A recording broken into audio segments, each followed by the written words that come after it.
Para makamura kami ni Hapon ay namamalengke kami kapag alas 6 ng gabi. Pagpatak ng alas 6, dito sa Japan may mga mura ng bilihin sa mga supermarket. Lalong-lalo na kapag seafood yung binebenta, may mga bagsak presyo talaga. Minsan pa nga pag hindi kami maagang namili ay wala na kami naabutan. Sa sobrang mahal na mga bilihin ngayon ay kailangan talaga namin magtipid. Si Hapon ang bumibili ng ulam. Ako naman ay iniisip ko yung mga wala sa bahay kagaya ng tissue, mantika, toyo, shampoo, mga ganun ba. Buti na lang pagpunta namin dito ay marami pa kaming naabutan kagaya ng mga isda. Swerte ka na kasi yung iba ay nasa 50% off. Guys, alam nyo ba ang mga Hapon, mahilig talaga sila sa mga isda. Pagkakain sila ay meron talaga nakahain sa mesa. Lalong-lalo na yung mga binan kong Hapon. Gustong-gusto nilang inuulam ang isda kaysa sa karne. Dati, tinanong ko yung binan kong lalaki. Sabi niya, mas gusto daw niya ng isda kasi mas maraming sustansya. Totoong-totoo naman talaga yun mga bi. May mga murang tinapay na rin at nagtingin-tingin na rin ako dito ng pwedeng bilhin. Actually guys, itong video na to ay nung February pa. Kaso nga lang po, ngayon ko lang naisipang i-voice over. Sorry naman daw po. Ayan, natapos din kaming mamili dito sa Suruya. Dun sa amin, papunta dito sa Suruya ay siguro mga 10 minuto. Kala ko tapos na kaming mamalengke. Kaso si Hapon gusto daw niyang pumunta dun sa isang grocery store. Titingin daw ulit kami ng mga murang bilihin. Ito talaga yung oras na hindi pinapalampas ni Hapon dahil may mga murang bilihin.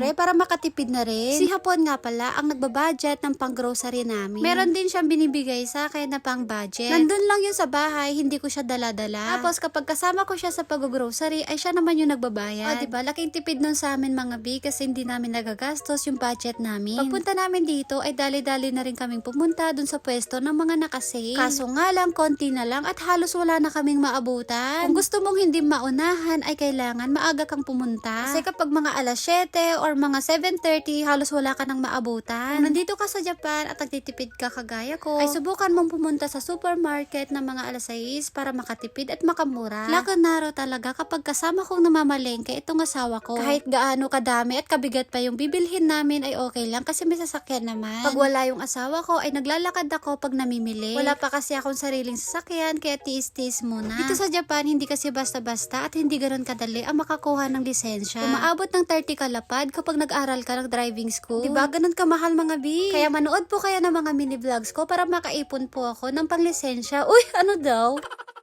Pagkatapos naming mamili ay dumiretso na rin kami dito sa counter para magbayad. Ito nga po pala dito sa Japan, ikaw na mismo yung maglalagay ng bayad dun sa machine. Fast forward na nga tayo mga bi at nakauwi na kami dito sa bahay. Lagay ko na isa-isa sa mesa yung mga binili namin. Etong mga binili namin, minsan umaabot to ng mga 1 linggo. 3 lang naman kami, kapag nagkulang, itlog na lang. Diba? Hindi naman tayo maarte mga bi kasi ulam din yun. Ang daming pwedeng gawin sa itlog. Pwede mo rin siyang i-adobo, diba? Hindi basta-basta ang mga wais na nanay, matalino at madiskarte ang mga yan. So, paano ba yan mga bi? Hanggang dito na lang dahil magliligpit muna ako. Lalagay ko muna tong mga to dun sa rep namin. Maraming salamat po sa panunood. Thank you for watching. Sayonara and bye! Uy, ano daw?